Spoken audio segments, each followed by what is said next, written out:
Kamareddy tribunal Yellareddy అంతా ఓకేనా?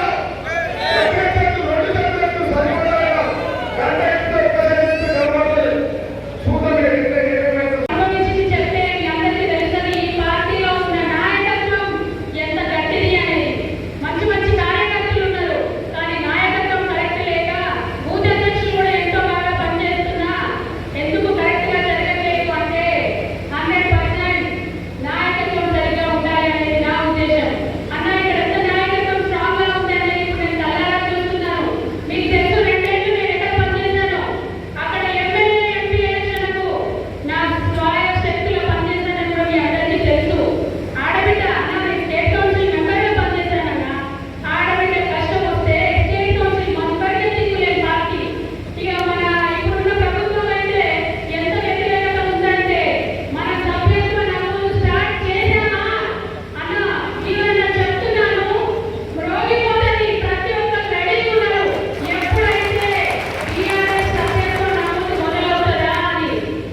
లేదా సార్ మీద మాట్లాడండి అన్నారు.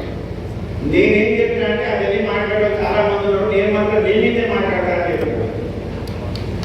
మరి వాస్తవానికి ఏం జరుగుతుంది రాష్ట్రంలో?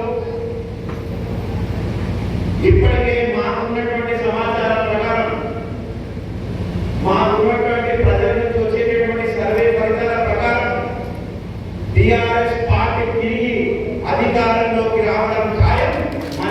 కేసీఆర్ గారు ముఖ్యమంత్రి అవ్వడానికి ఖాయం. ఎందుకంటే 10 సంవత్సరాలు పాలన సాగించిన తర్వాత తెలంగాణ ప్రజలు కొంత ఆశపడ్డ మాట నిజం. ఈ కాంగ్రెస్ ప్రభుత్వం వస్తే ఇంకేమో చేసేదని నమ్మినటువంటి మాట నిజం. కానీ మోసపోయినటువంటి మాట కూడా నిజం.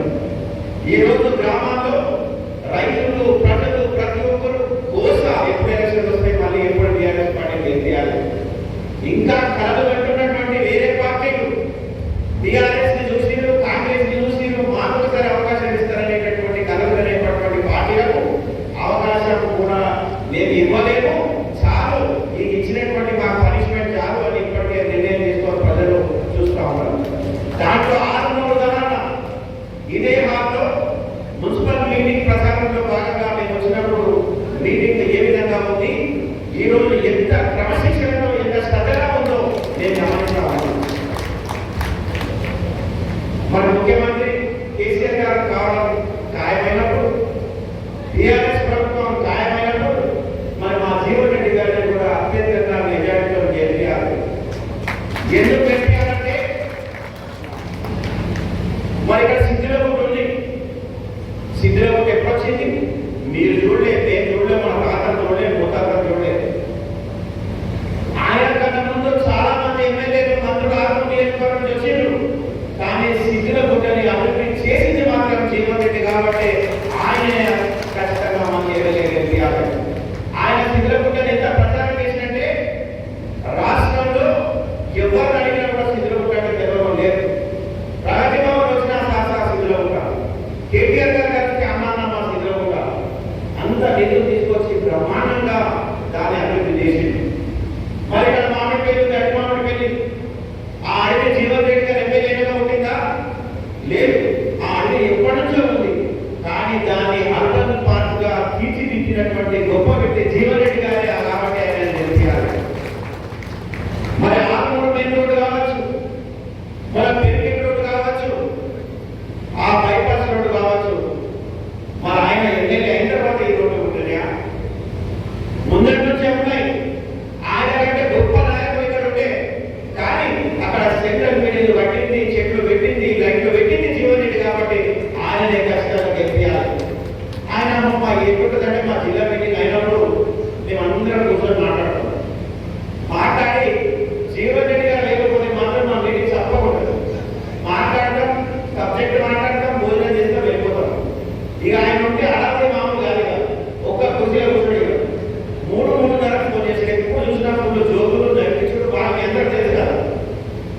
3:30 ఫోన్ చేసి పొద్దున 3:30 నేను ఒకసారి అడిగినా, అరే ఏంటి పోయి నువ్వు నిద్రపోనియో నిద్రపోయినా మా అమ్మ నిద్రపోనియో ఏం చేస్తావంటే, అన్నా నేను నిద్రపోతలో పోయి శివుడితో నేను ఏకాంతంగా మాట్లాడతానా అని చెప్పాడు. ఇట్లాంటి జోకులు కూడా మన జీవన గారు.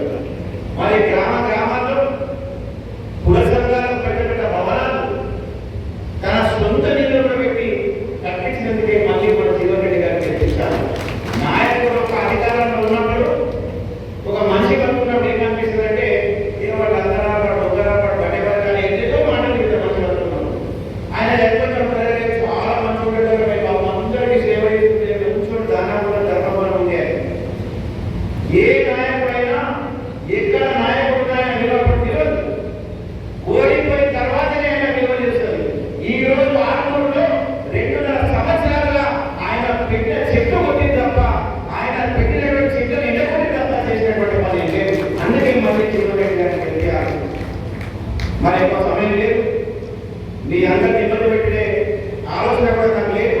మరి ఈ అవకాశానికి నేను ధన్యవాదాలు తెలియజేస్తూ పరిశాఖ ఇంకొకటి మాటలు మా జీవరెడ్డి గారు చెప్పుకుంటారు.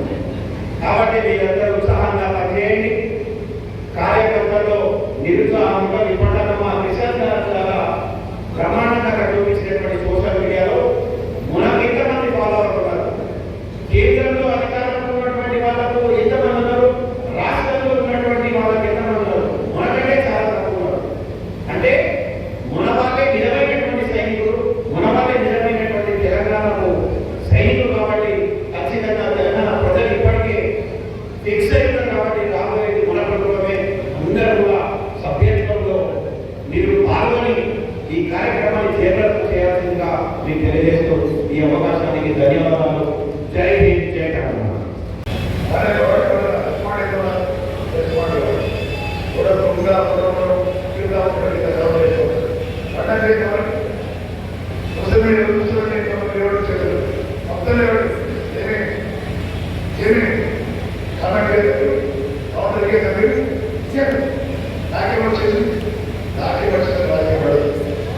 నాకు వచ్చిన వల్ల ఆ తిట్లు కానీ ఆ పొగడ్లు కానీ మనకు వచ్చిన వస్తే మేము మన ఇస్తామంటే మన కండిషన్ చేయకపోతే దాని కారణం సొసైటీ నేను అనుకుంటున్నాను. నేను కండిషన్ చేయడం కారణం మన సొసైటీ ప్రభుత్వం పేరు మనకు అపోజిషన్ ఉన్నామన్నా ఇద్దరు అధికారులు అన్నారు, ఇద్దరు విధానం లేదు. కానీ అప్పుడు ప్రజలు నిజామాబాద్ జిల్లాలో చేయబట్టి ఈ శరీరం ఉద్యోగాలంటే ఆ ఎంపీ అభ్యర్థులు బీజేపీ ఎమ్మెల్యే ఇక్కడ చదువు సన్నాసి వచ్చింది. ఈ రాకేష్ రెడ్డి గారు గంటల చక్ర స్వర్గం మానవత్వం లేని మనిషి. ఎందుకు మాట్లాడుతుందంటే పాల్గొంటున్నా నిన్న ఒక వాళ్ళ ఎంపీ అసలు విషయానికి వస్తారు. బండి సంజయ్ కొడుకు బండి భగత్ కోసం చట్టం కింద 165 సెక్షన్ ప్రకారం ఆయన తల్లి పైన భార్య ఇచ్చిన ఫిర్యాదు మేరకు అరెస్ట్ అయి జైలులో ఉంటే కోర్టు పోతే కోర్టు బెయిల్ నిర్ణయించుంటే ఆ యొక్క అంశం మీద ఆయన మాటలు ఒక విషయం చూపిస్తారు. దాని తర్వాత ఆ విషయాన్ని ఇస్తారు. వచ్చింది ఇవాళ 1000 మందికి పైగా ఉన్నారు. తాజా మాజీ సర్పంచులు, ఎంపీటీసీలు, ప్రజాప్రతినిధులు, కేసీఆర్ యొక్క తరం గలం సైన్యం. మా అమ్మ ఉప సర్పంచ్ కాదు, మా నాయన సర్పంచ్ కాదు.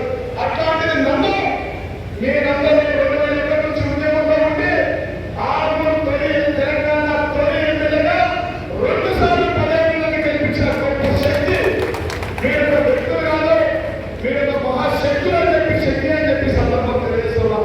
కాబట్టి అట్లాంటి నన్ను సామాన్య కుటుంబంలో ఉండిన నన్ను 2 సార్లు ఎమ్మెల్యే, 3 సార్లు పోటీ చేయించి జిల్లా అధ్యక్షుడు చేసి పీసీ చైర్మన్ చేసి జిల్లాలో 9 రంగాలను హోము తీసుకొచ్చి గెలిపించి తెలంగాణ ఉద్యమాలు చేసి పనిచేసి తెలంగాణ రాష్ట్రానికి మొట్టమొదటిసారిగా పరిచయించిన పార్టీ ఈ ప్రాంతము నిజామాబాద్ జిల్లా ఆదూరు ప్రాంతం.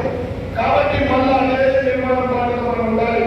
నీతి గారు, ప్రశాంత్ రెడ్డి గారు, బాలరెడ్డి గారు, గణేష్ గుప్తా గారు బాగా చెప్పి మన గురించి ఒక్కసారి ఒక విషయంలో చెప్పాలంటే అనంతమైన స్వాతంత్రం వచ్చినప్పటి నుంచి ఇప్పటివరకు మొత్తం పార్టీలు కలిసి ఎంత అభివృద్ధి చేసిందో 10 సంవత్సరాల్లో ఇక్కడ ఉన్నటువంటి ఈ నాయకులే అంతకు 10 అభివృద్ధి చేసామని చెప్పి ఛాలెంజ్ విసురుతున్న బీజేపీ కాంగ్రెస్ దమ్ముంటే మీరు వచ్చి చెప్పండి. మీరు వచ్చి విలేకరులు చెప్పండి, నేను చెప్పండి. కాబట్టి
25 ఏళ్ళ నుంచి పార్టీకి ఎట్లా పనిచేసిందో ఈ ఒక్క సంవత్సరం పనిచేయండి.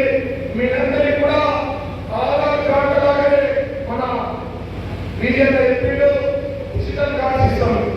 రెండోది రేపు మళ్ళా ఉండదు డిజిటల్ కార్డ్స్ ఇస్తాం. కాబట్టి దయచేసి సభ్యులు ఉన్న వాళ్ళు చాలా సీరియస్ గా 2 నెలల్లో నెల రోజుల్లో 20 రోజులు ఇక్కడే ఉంటుందని సభ్యులు కార్యక్రమాలు కొనసాగిస్తారని నెలలు కూడా ప్రమాణం చేస్తూ మరి అవకాశం ఇచ్చిన బ్రహ్మాండంగా ఇంతసేపు ఇన్ని గంటలుగా ఒక్క మంచి ఇవ్వకుండా మరి ఇంత రిక్వెస్ట్ ఉన్నారంటే టీఆర్ఎస్ పార్టీ అధికారంలో వచ్చినట్టే చెప్పి సందర్భంగా తెలియజేస్తాం. పటిష్టవంతంగా ఉంటారు. తెలంగాణలో తెలంగాణ ఉద్యమం నడిచింది 14 సంవత్సరాలు మన దగ్గర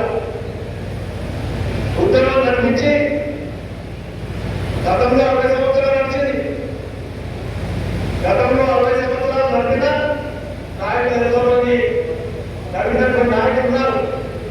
కానీ అప్పుడు తెలంగాణ బాలే. మన నాయకులు కేసీఆర్ గారు ఉద్యమించడం వల్ల ఈరోజు తెలంగాణ వచ్చింది. ఆ తర్వాత 10 సంవత్సరాలు మనం అధికారం ఉన్నాం. అధికారం ఉన్నటువంటి వాళ్ళు మళ్ళీ చూస్తాము. 2 సంవత్సరాల కాలమైంది. అందరూ ఏం చూశారు? ఈ ప్రభుత్వం ఇచ్చినటువంటి హామీలు కానీ గ్యారెంటీగా నెరవేర్చాలంటే ఏమాత్రం నెరవేర్చలేదు. నేను చెప్తామని చెప్పినటువంటి మన ఆరోగ్య నియోజకవర్గ ముఖ్య నాయకులు కార్యకర్తలు బూత్ సభ్యులందరూ చెప్తాము. ఏ పార్టీకైనా బిల్డర్స్ కార్యకర్తలు సర్పంచ్ నమోదు సంవత్సరం నిర్మాణం. మరి మీకంటే చూస్తే ఇవాళ బూత్ కింద రేట్లు పెట్టుకున్నాం. అక్కడ స్థానికంగా ఉన్నటువంటి విజయవాదం చెప్పింది. ఆ గదిలో ఎవరేదో వాళ్ళకే తెలుసు. కాబట్టి వాళ్ళ డిజిటల్లో ఫోన్లలో ఫోటోలు తీసి యాప్ ద్వారా ఫోటోలు తీసి నిర్వహించే ప్రోగ్రాం. ఆ ఇద్దరిని మనం సమన్వయ కమిటీ మండల సమన్వయ కమిటీ ఆధ్వర్యంలో ప్రతి బూత్లో ఇద్దరు ఇంటింటికి పోయి కేసీఆర్ చేసినటువంటి గొప్ప పనులు వాళ్ళకి చెప్పి వాళ్ళకి ఒకసారి గుర్తు చేసి కేసీఆర్ తీసుకున్నటువంటి అనేక ప్రజారంజక కార్యక్రమాలు జనరంజక కార్యక్రమాలు వాళ్ళకి ఒకసారి గుర్తు చేసి ఈ దరిద్ర కొట్టు కాంగ్రెస్, ఈ రాక్షస పాలన కాంగ్రెస్ వీళ్ళు చేస్తున్న దుర్మార్గాలను ఒకసారి చెప్పి మన వైపు తిప్పుకొని మన పార్టీలో సభ్యులుగా చేర్పించడానికి మీరు ముందుకు పోవాలంటే మీరు అందరినీ పార్టీ పక్షాన్ని విజ్ఞప్తి చేస్తా ఉన్నారు. అక్కడే సార్ ప్రోగ్రామ్ మీద విజయ్ గారు చెప్పినారు. దాంట్లో ఏం లేదు, సింపుల్. ఆ సార్ అధికారులు ఎప్పుడైతే ఇంటింటికి వస్తారో అప్పుడు మన ఇద్దరు ఏజెంట్ ఎవరు తప్పకుండా ఉండాలి. వారితో పాటు మనం ఆ గ్రామంలో ముఖ్య నాయకులు ఉండాలి కదా. వాళ్ళతో పాటు మనం ప్రతి ఇంటికి పోవాలి. ఆ ఇంట్లో చనిపోయిన వారు కరెక్ట్గా చేస్తున్నారా ఓటు కాదా ఒకసారి వెరిఫై చేయాలి. ఓటు లేకుండా వాళ్ళు ఓటు చేపియండి. వాళ్ళకు ఒక ఫామ్ ఇస్తారు మనం. ఆ ఫామ్లో చూపించాలి. లేని ఓట్లను తీసేయడం, నామోదాన్ని ఓట్లను చేర్పించుకోవడం, అన్యాయంగా తీసేసే కార్యక్రమం చేస్తారు. అధికారంలో ఉన్నారు కాబట్టి మన ఓట్లలో తీసేసే కార్యక్రమం చేస్తారు. దాన్ని అడ్డుకోవాలి. ఏమైనా సత్ప్రోగ్రాంలో మన టీఆర్ఎస్ పార్టీ రైతు మన ఓట్లు ఈ తొలగించబడకుండా మన సానుభూతి ఓట్లు ఒకవేళ లేకపోతే వాళ్ళని చేర్పించుకోవడం, ఈ 2 కార్యక్రమాలు ఆ భూత జంతు దగ్గర నుండి ఆ సర్వపాములో పిలిపించి చేయించే కార్యక్రమం చేయాలి. ఈ రకంగా ఇవాళ కాంగ్రెస్ పార్టీ బీజేపీ పార్టీ ఇద్దరు తోడుగా తెలంగాణకు వ్యతిరేకంగా ఇవాళ రాజనాథ్ గారు చెప్పినారు. తెలంగాణకు వ్యతిరేకమైన వాళ్ళు ఏమి చేస్తలేదు. తెలంగాణ తెచ్చినటువంటి కేసీఆర్, తెలంగాణ దేశంలో నంబర్ 1గా నిలబెట్టినటువంటి కేసీఆర్ బదనాం చేయాలనే కార్యక్రమం తప్ప ప్రజల దేశంలో లేదు. కాంగ్రెస్ బీజేపీ కలిసిందంటే మొన్ననే ఉదాహరణ. కేంద్ర హోంశాఖ సహాయ మంత్రి బీజేపీ బండి సంజయ్ కొడుకు ఒక మైనర్ అమ్మాయి మీద బలాత్కారం చేస్తే దాన్ని రేవంత్ రెడ్డి సమర్థించే ప్రయత్నం చేసింది. దాన్ని బీజేపీ నాయకులు సమర్థించే ప్రయత్నం చేస్తా ఉన్నారు.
పార్టీ ఇచ్చిన కార్యక్రమాలు ముందుకు తీసుకోండి.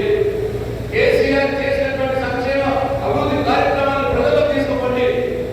ఈ కాంగ్రెస్ బీజేపీ పార్టీలు ఇద్దరు కలిసి ఈ రాక్షస పాలనని, నియంత్రిత పాలనని, ఈ కుంభకోణాలు, అవినీతి పాలనని అంతమొందించడానికి టీఆర్ఎస్ పార్టీ నిలబడాల్సిన అవసరం ఉన్నది. టీఆర్ఎస్ పార్టీ గెలవాల్సిన అవసరం ఉన్నది. తెలంగాణ ప్రజల కోసం టీఆర్ఎస్ పార్టీ గెలవాల్సిన అవసరం ఉన్నది. దానికి అందరూ సమాయత్తం కావాలని చెప్పి ఈ సందర్భంగా మీ అందరికీ సూచన చేస్తూ, పిలుపునిస్తూ, ఈ అవకాశం ఇచ్చిన మీ అందరికీ పేరు పేరున నా హృదయపూర్వక ధన్యవాదాలు తెలుపుతూ, ఇంకా మిమ్మల్ని ఎక్కువసేపు విసిగించకుండా సెలవు తీసుకుంటూ ముగిస్తా ఉన్నాను. జై తెలంగాణ, జై కేసీఆర్.